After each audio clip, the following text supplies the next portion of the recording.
Catherine. Catherine, how you doing? I see you there. All right. That's great. So, good morning, everybody, and I'm really happy to be here. But my job really is to make sure.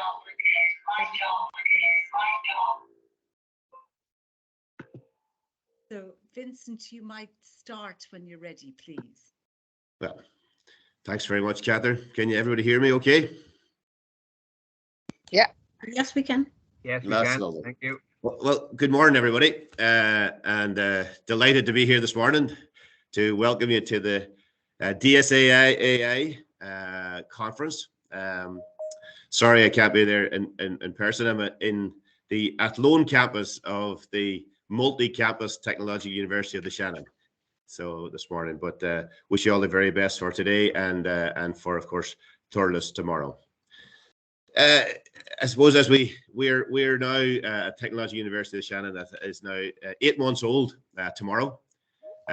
So the analogy of the child, we're about crawling, and we hope to stand on our 2 feet very soon. But I'm struck that this conference comes as the DSAI closes its first decade, and TUS closes its first academic year. There's a happy symmetry there that I hope will bode well for our future together. This happy symmetry is happening in a year when we need happy symmetries. We need to work together now, not tomorrow or next week, but now. The pressures in the world have grown to a point where amelioration means action. And that is why it is very important for TUS to be an institutional member of DSAI. And I hope that that relationship will make a real difference. For those of you who don't know TUS, we're a technological university that came into being in October last year, following the merger of 2 long-standing institutes of technology. We are very deeply rooted in our region, with 6 campuses in 4 counties. Of course, one of the underpinnings of your work is engagement at grassroots level and with communities. And so too, that is very much where we are at in TUS, both in the communities close to our campuses and those not so close. The development of regions and communities is something that we have deliberately set out to embed in all of our work, whether that be in engagement, in research, in teaching and learning, or in how we plan and structure ourselves. This cannot be an abstraction. This must be concrete, and it must be practical in its application. Of course, one of the corollaries of working to develop our communities, our region, our world, is to collaborate with others to make that happen. That is what we are here to do, to collaborate, to facilitate, to move to the practical, and in so doing to influence the policy domain, which is so critical. Our own origin and technical education means that we have very significant expertise and experience in bringing together practitioners and academics to achieve this end. Much of our focus is now on doing this to affect sustainability and development. And in fact, it's very appropriate that the Thurles campus is the focus for the second day of this conference. Since its inception in 1998, it has been focused explicitly on development. And more latterly, it has been strategically managed to embed the UN Sustainable Development Goals in its work, and whether that be in teaching, research, or engagement. The SDGs are where we see the future of the Thurles campus, and that this will provide the leadership for TUS as a whole. Indeed, the model of a rurally situated higher education campus leading the way on the implementation of the SDGs is a model of regional, national, and international significance. The Sustainable Development Research Institute, SDRI, in Thurles will deliver our ambition to be at the forefront of sustainable development by delivering interdisciplinary research and delivering positive impacts and outcomes for society.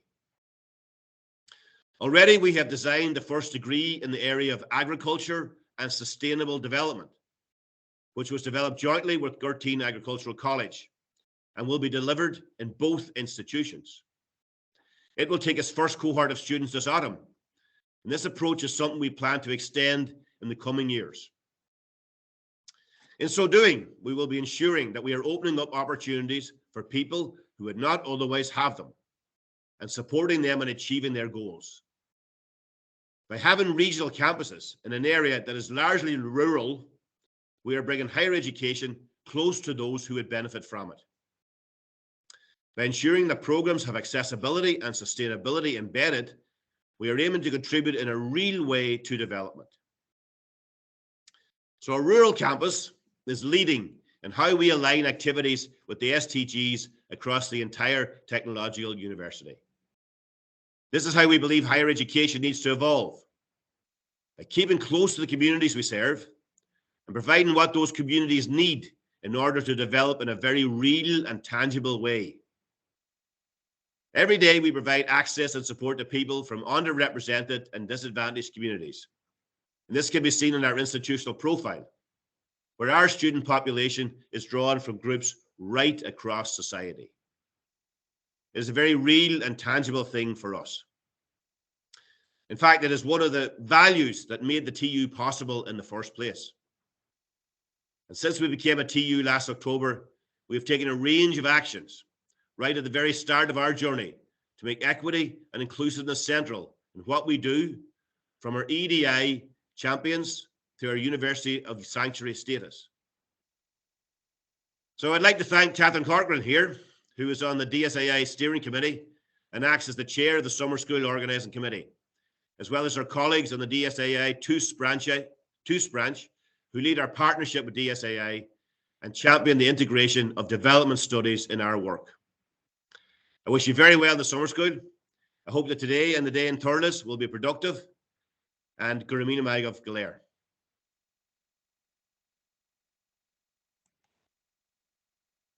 Thank you very much, Vincent. I hope my mic is now not causing any disturbance. Vincent, thank you so much. That was really encouraging for us all to hear those words and the link between education and development, which we're all so passionate about. So thank you very much.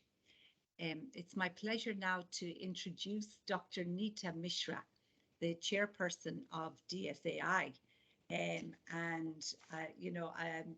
I must say, she has made me feel so welcome in DSAI. This is my very first year on the Development Studies Association of Ireland, and I met some old friends and new friends, and I like to call Neeta my new friend. So Neeta, if you would mind, please just saying. Thanks, Catherine. Thanks, Vincent, for a very encouraging speech.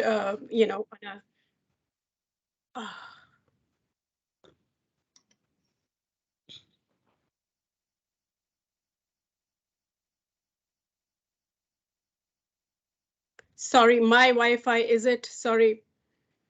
Can you hear me? Yes.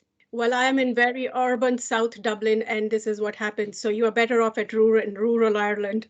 So welcome to the 2022 Summer School on Research Methods.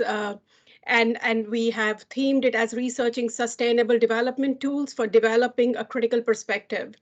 We are delighted to be hosted by TUS and collaborate with them. And thanks, Catherine, again.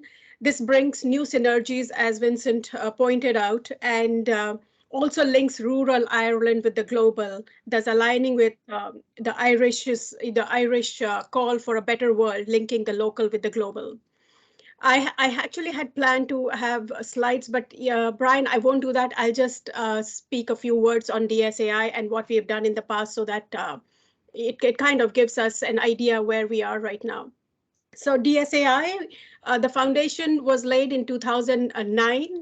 And with the DSA UK and Ireland conference at the University of Ulster, where a group of Irish-based members came together to create a focus for development studies in Ireland.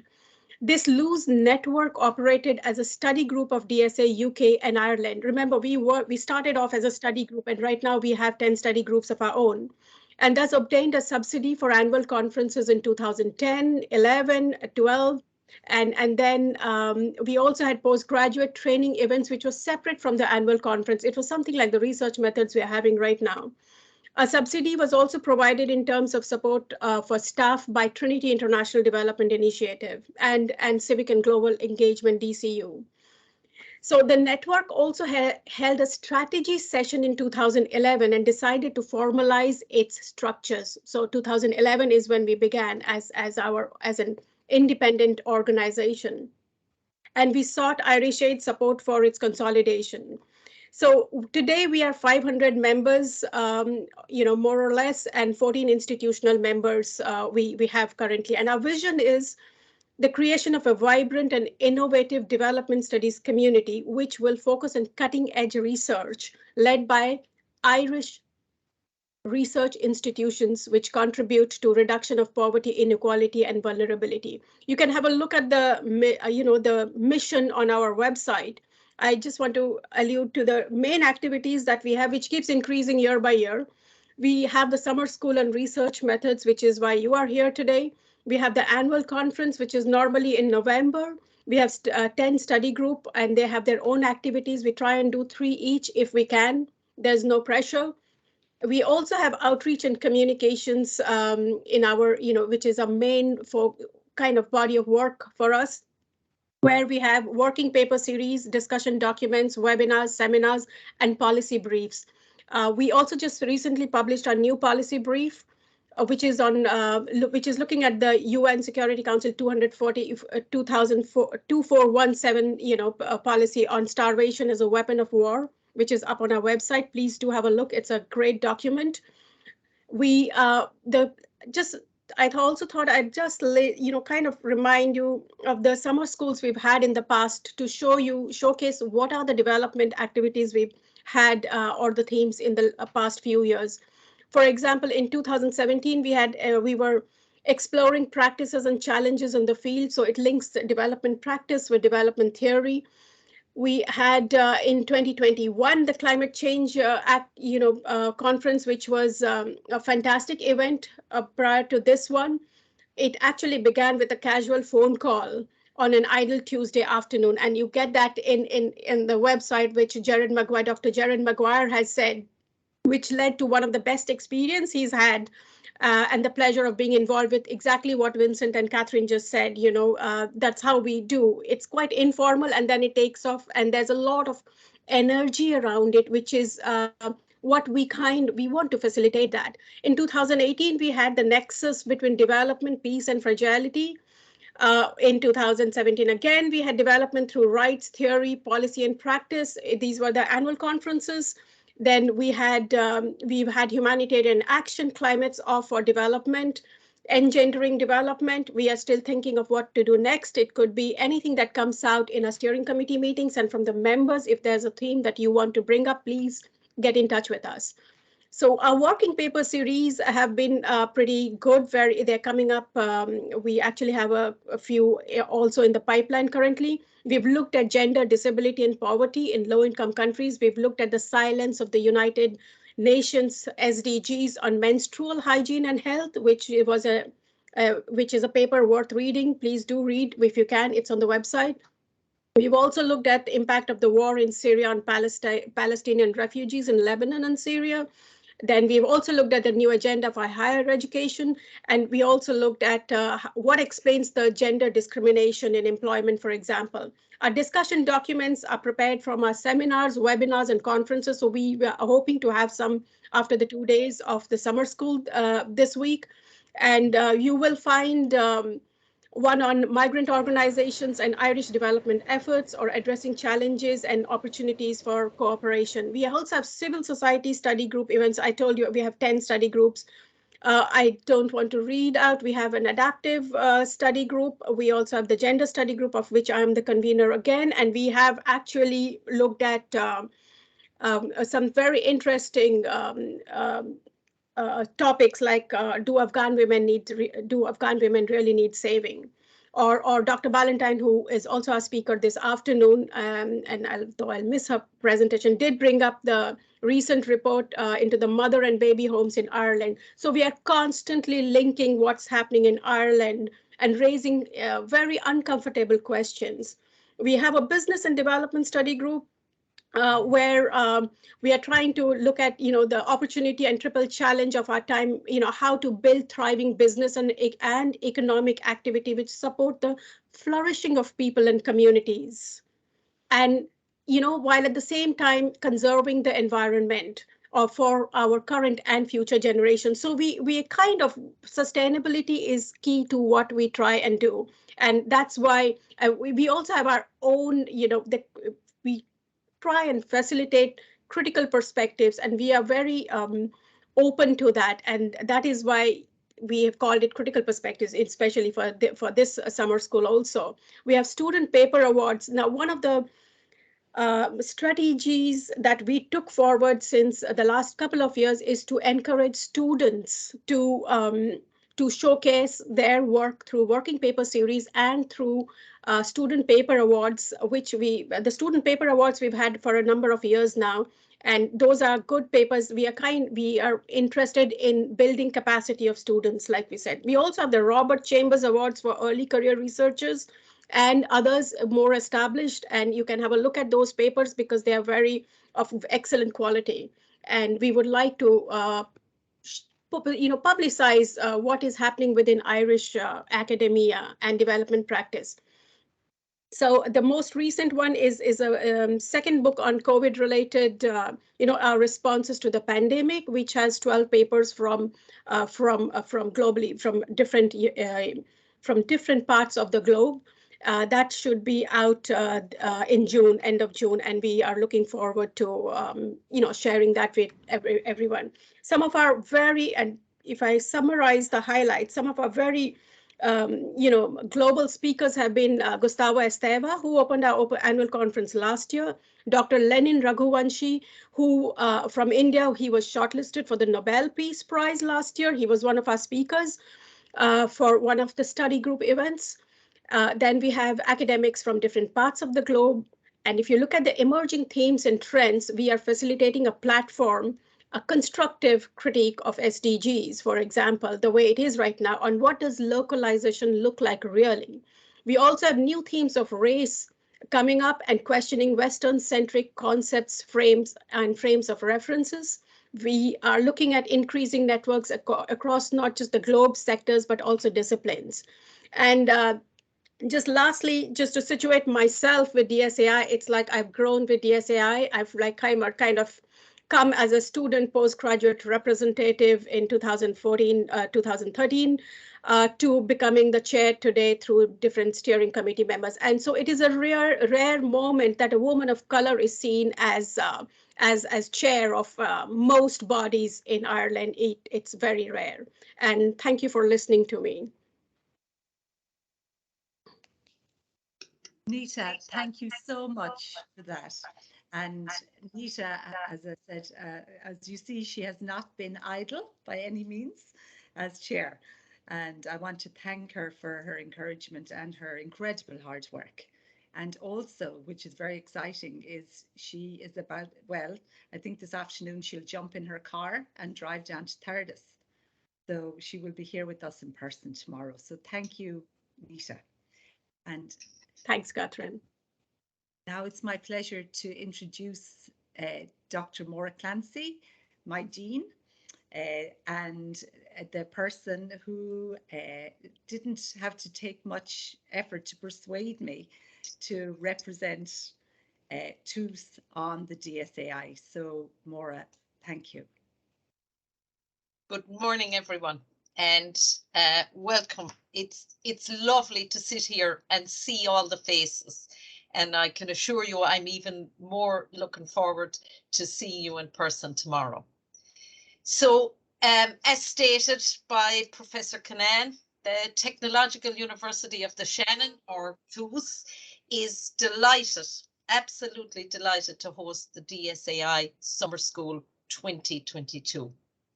As Dean of the Faculty of Applied Sciences and Technology, I further extend a big TUS welcome to you all. Now, this welcome will, and I hope is already evident today, but it will be even more so tomorrow when we meet you all in Thurles. Post-pandemic, there is naturally some trepidation about a physical in-person event. But very recently, another colleague held the ICT and Education Conference, also on the Thurles campus, and they had the same fears in advance. And afterwards, she wrote to me and said, I wondered in the past few weeks whether the return to a face-to-face conference was the right decision. But having run it in person, I can report back that it was absolutely right.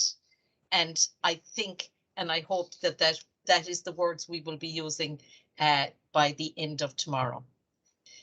Given the last 2 years, I think being able to meet, share ideas and support each other in person and in virtually for those of you that can't join us tomorrow is truly special. I suppose this morning I am here in my capacity as chair of DSAI TUS branch. We only established ourselves in March 2021. Our initial aim is to spread awareness across the TUS community of DSAI, its visions and aims. But longer term, we want to establish a clear, effective institutional membership that works alongside other TUS research structures. In our very short existence, we have been actively engaged with DSAI. Obviously, you've all heard that Dr. Catherine Corcoran is on the DSAI steering committee and is very able chairperson of the organising committee for the summer school. Thank you, Catherine. We really appreciate all your work. I'm very pleased to say the two other members, Dr. Josephine Tracy and Dr. Frank Houghton, are presenting here today, and I can see the faces of lots of other members. The branch has had Anya Doody, Head of Global Citizenship Education at Irish Aid, present at the TUS Midwest Staff Development Day on February the 24th. Our members are engaged with SUS and STAND, helping them with their remit to spread through the third level studentship global citizen education. I'm very interested in Greek mythology, just as a sideline. And in Greek mythology, Chiron was one of the centaurs, the half-human, half-horse creatures. Now, tradition has it that Chiron was held to be the superlative centaur among his brethren, since he was called the wisest and the most just of them all. It is claimed that Chiron once said that nations were the most foolish of mortal inventions. No man is worth more than another, wherever he is from. I think I'll repeat that. No man is worth more than another, wherever he is from. Now, please understand that this quotation comes from almost 3,000 years ago. So in today's world, we would, of course, be saying no person.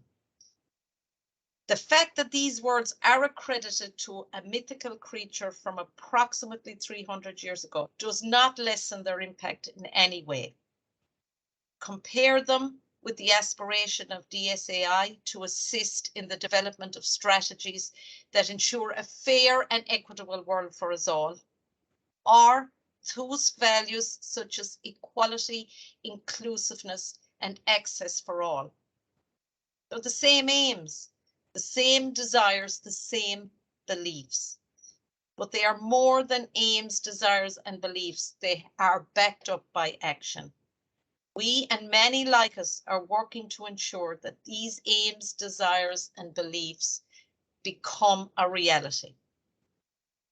In a time of populist politics, misinformation, crises such as COVID-19, the war in Ukraine, and climate breakdown, it is no longer a desire that sustainable, equitable development be front and central. It is imperative.